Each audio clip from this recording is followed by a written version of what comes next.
Hello, friends. I'm Neha. Now, welcome you all to my YouTube channel, English Stories with Neha. Today, I'm going to be reading a short story called Black and White by V.J. Hamilton.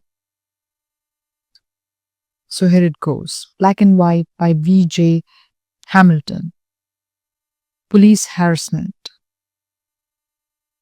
They slouched in the flickering darkness, watching the final credits. For 2 hours, Mark Dirac had shared part of the universe with Blanche, breathing in her wild rose scent, listening more to her small creaturely noises than to Marlene Dietrich's sexy alto in the German movie The Blue Angel. 2 hours of bliss. Or sure, he had worried a little about his body, about not mouth breathing and not tongue smacking and not being overcome by the occasional hardening that he had learned to disperse by thinking about solving first order differential equations. But unlike other dates, he hadn't worried about what to say afterward. Blanche was a bona fide film buff and loved to talk film. In third year university, Mark had discovered the Foreign Classics Film Club. For 2 hours every Thursday night, he could forget the pre-readings he was supposed to be doing, the overdue lab report, and the quiz that was looming next week. For 2 hours, he could ignore his bargain basement clothes, the patches of Parma acne that dotted his jaw, and the cheapest framed glasses that constantly slid down his greasy nose. He could forget about being small and dark and different. He was transported to worlds he'd never imagined, like the cruel interrogation scene in The Passion of Joan of Arc, the sardonic antics of the clown professor in The Blue Angel, or the breathtaking pursuit in The Bicycle Thief. After each film, he often heard one regular, a nerdy girl with a mouth overfull of teeth, ask complete strangers what they thought of the film. Sure enough, one night she cornered him, introduced herself, and asked, "So what did you think of the Kurosawa classic?" He blathered something horribly banal as he remembered it afterwards. But he added the magic words, "How about you? How was it for you?" He'd guessed correctly. Blanche Dumoulin had untapped insight she was dying to share. As she spoke, her bright eyes held his, enchanting him, scarcely permitting his glance to stray to the idiosyncrasies of her teeth or her threadbare coat. He offered up more impressions at first with hesitation, but as she became more animated with growing confidence. After that, they regularly shared an armrest on Thursdays, but he tried not to feel serious about Blanche. He dated a girl in first year, another in second, but nothing came of either. He assumed he was boring and awkward or maybe too defensive. He'd been burned in high school, but Blanche was different. She didn't expect him to be cool or athletic or to expertly move the move on her. Besides, they weren't dating. They were just watching a film together, sometimes having coffee afterward, enjoying the amateur analysis, sometimes straying to other topics. Mark was one of a couple dozen black students on campus with 20,000 students. He didn't care. He told Blanche he was not defined by race, and he wasn't going to let race dictate his future. In fact, the university had gone to some length to show they were progressive and diverse. "Oh yeah, I love the orientation booklet. Every picture in it showed a minimum of 3 races," Blanche said, placing ironic emphasis on loved. Mark laughed. Point is, they were trying. It still surprised him when his white friends had the same skepticism about images of inclusivity that he did. It was weird to see racially diverse images all the time now. Where were those images when he was growing up? "Yeah, but look at our professors in arts and science," Blanche said. "Mostly white, mostly male. They say it reflects the pipeline," he said. Racism was no longer overt. Now it was mind games. Blanche wrinkled her nose. "They said that for women too. They have to pump up the pipeline." Mark laughed at her impersonation of a bodybuilder pumping iron. "I try not to get worked up about it," he said. "Destroys the concentration." "Yeah," she said. "It's an uphill battle." In mid-semester, they screened the 1940 British movie Gaslight, and Mark's world began to change. In that movie, a couple moves into a house where the previous inhabitant, who owned some famous rubies, had been murdered by a burglar. The husband begins to secretly search the closed-off upper floors of the house for the rubies. Whenever he searches, his gas lamp causes the other lamps in the house to dim slightly. Whenever the wife comments on the flickering, he tells her she's imagining things. Brilliant, Mark whispered as the credits played out. Pulling their jackets on, they joined the departing throng. You think so? Oh yeah, I mean. The lights blinked and the wife witnessed that again and again. But the husband made her doubt her own senses and question her own sanity. In a completely different context, it was a situation all too familiar to Mark. How much should I share? I've heard the term gaslighting, Blanche said, but I didn't really understand it until now. I've never heard it, Mark said, but I've lived it. Well, then share the rubies. He laughed, all in good time. Blanche exchanged greetings with other film regulars while Mark walked beside her, lost in thought. He was seized with an idea for his podcast. Over the past 2 years, he'd recorded a few online musings under the handle I Just Wanna Be Me. Lately, the podcast was in a quiescent phase while Mark hid the books. But tonight, he felt inspired to craft an episode, something to do with gaslighting and self-doubt. He recognized that feeling that things weren't right, like he couldn't live freely and was always being watched, despite everyone's assurance to the contrary. It had dogged him for years, but now, thanks to this black and white British film, he could put a name to it. He looked sideways at Blanche, who was polishing her glasses on a shirt sleeve, and asked, "Overall, what did you think?" "She was way too submissive," she said, opening a dialogue under gender dynamics of the 1940s heterosexual couples. Walking back to her residence while debating, Mark noticed a police cruiser drive by. Speak of the devil. He casually suggested to Blanche that they cut across a nearby park where the cruiser couldn't follow them, but didn't say why. They arrived at the student residence, an Edwardian brick behemoth, and stepped inside. He longed to put his arms around her. "Same time next week?" For sure." "Should I kiss her?" He leaned a little closer, but she did not. Briefly, he regretted discussing heavy topics instead of keeping it light. He should have made jokes about campus food and boring professors. But damn it, they were ideas, people.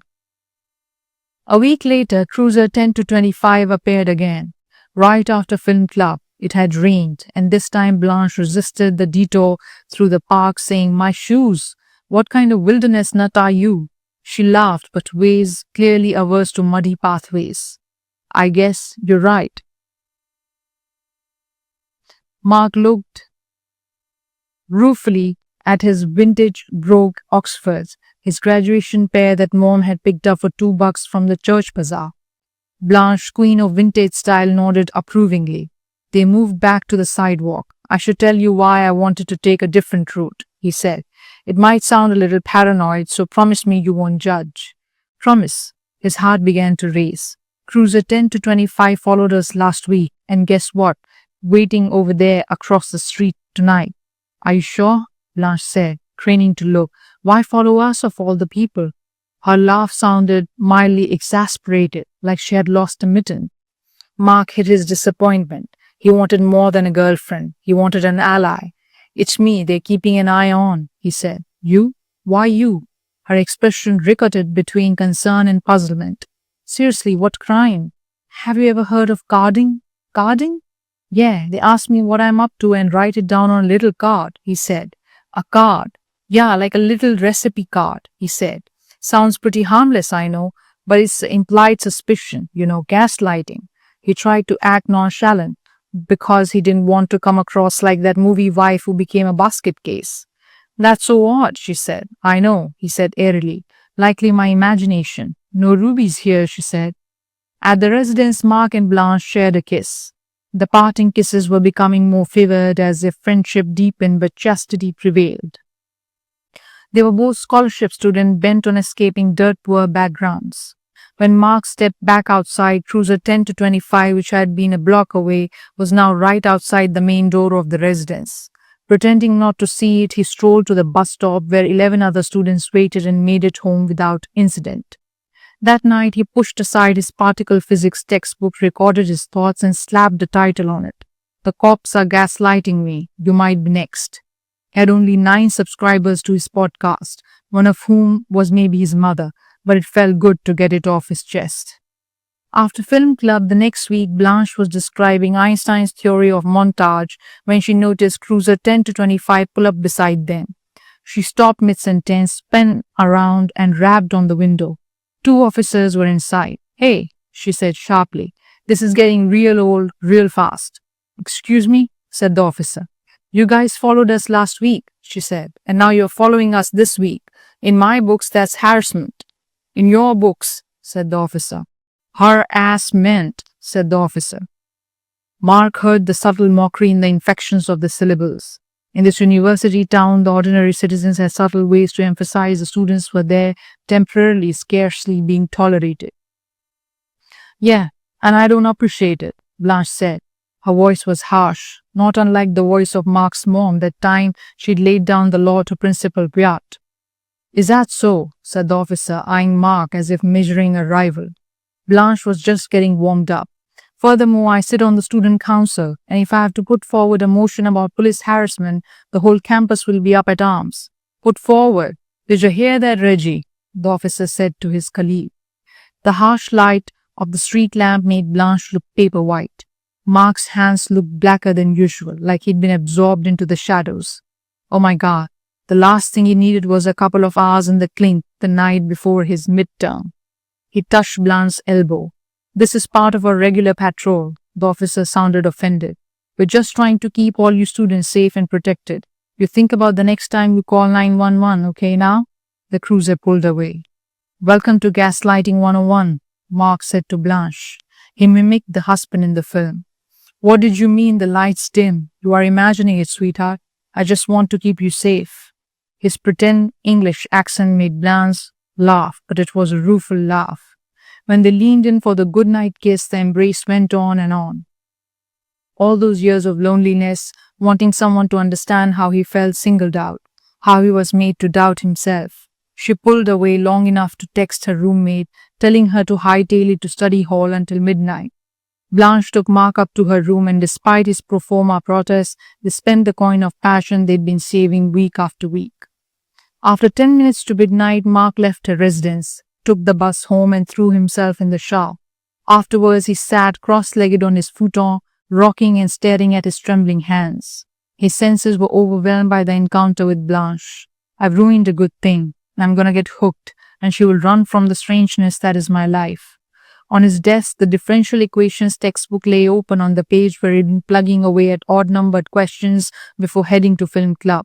He grabbed the book and stared. The math symbols floated in a blur on a sea of white. "I can't get sidetracked now." Everyone knew what happened to black guys who crossed the color line. Everyone would say, "Yeah, right, Mark Dirac couldn't handle the big time." With regard to dating, Mark had been around the block and up and down the alley. Puberty struck hard in grade 10, the year he joined Glee Club when 2 boys and 20 girls collaborated in the stage production of the Addams Family musical. He went girl crazy for months as the cast leapt and sang. Tight leotards, sweating bodies, pulsating rhythms. His stamina took him through hours of rehearsal for showstoppers like When You're an Addams, Crazier Than You, and Death Is Just Round the Corner. Afterward, he and several Gleetarians sneaked off to meet, far from the watchful eyes of the teachers and dance coach. They rehearsed even more, making up raunchy lyrics like Hornier Than You and Just Round the Corner. His marks, however, shriveled. His mom was furious, especially when he got the clap and she had to pay for antibiotics. No duck pan, and God knows what that pharmacist thinks I'm a fallen woman too. Worst of all was when Mark overheard the girls in the Glee Club. His ears burned as the girls recounted the sordid details of the boys they'd been with in their Taste the Rainbow Club, and they weren't talking about color variety in a bag of Skittles either. Graffiti had appeared on his locker, small and dark, someone had written, and Mark doubled over, sick with shame. He taped a poster over it. The poster was torn down the next day. He never knew if it was his build or his equipment. The whole damn school was laughing over. Small and dark was not obscene, and it was not hate speech, Principal Briat clarified. So he didn't authorize graffiti removal for a month. For the rest of high school, Mark had sworn off girls. He quit Glee Club and every other extracurricular activity. He funneled his passion into mathematics and maybe a few steamy videos. But math was the best. There were rules and rules for the rules. And math explained physics, which would soon put men on Mars, very far away from Venus. Soon Mark was in love in a totally different way, and he emerged dusty and victorious from the tumult of high school. Tonight, Mark stared at the differential equations until the symbols became back into focus. He moved the unidirectional mic closer. He pictured Blanche there in his room, lounging on his futon, glasses off, hair undone, waiting for him to explain himself. Why he had insisted the lights be off, why he had been brusque, why he had started to cry. First, there's little something else I need to get off my chest. It was long overdue, but tonight he felt he had achieved some perspective on Taste the Rainbow, or at least enough distance that he wouldn't sound angry. He switched on the mic and recorded an episode, Am I Just Another Notch on Your Belt? Mark left a message the next day asking Blanche to call. She texted back, Cramming, Homer, same time Thursday. With a film club friend, Mark figured maybe some things were better experienced in the dark together than left to marinate for a week. The next Thursday, they met at the Wicket and skipped the film. They went straight to grab a coffee and brunch at the Sleepless Goat. Amid the mismatched, overstuffed furniture, Mark was struck with a sudden shyness. At first, they were tongue-tied, which he took as a good sign, since it was opposite to Gliterian. The conversation turned to film. They recapped favorite scenes in Joan of Arc and The Bicycle Thief, and also Gaslight. Conversationally, they were treading water. Then Blanche took a deep breath and said, So are the cops always tailing you? Cops? She usually said officers, he recalled. Nah, it comes and goes, he said, fearing too much weirdness would be turned off. Although come to think of it, she had led the charge on Cruiser 10 to 25. The university is trying to be more inclusive, he said, but the town police are another matter. He was sure they did racial profiling, and they certainly were not colorblind as far as doing random checks. In the summer, when he drove his mother's rickety old sedan to work, Mark often looked up in his rearview mirror and saw a cruiser. He varied his route every day, yet still a cruiser tailed him at least once a week. I put up with a lot. I kept thinking I was overreacting. Gaslighting, she said. So you understand what happened the other night, Mark said. Why I wanted to take the path through the park. He tried to empty his face of all expression. He didn't mind so much being different, but Lord Almighty, he was tired of describing how that difference was conveyed. It was too subtle to explain to most. But Blanche got it. Yeah, you weren't trying to wreck my shoes, she said. My bed, however, was another matter. They smiled at each other a good long time.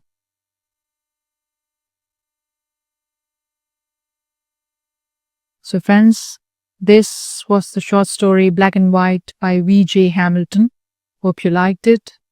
If you've got any story recommendations, please mention it in the comment section, and I would love to read it to you the next time round. Additionally, I would want you to please like my content, comment, share, and subscribe the channel. So with the promise to meet you again sometime else on some other episode, some other time, this is me, Neha, signing off for now. Until then, take care.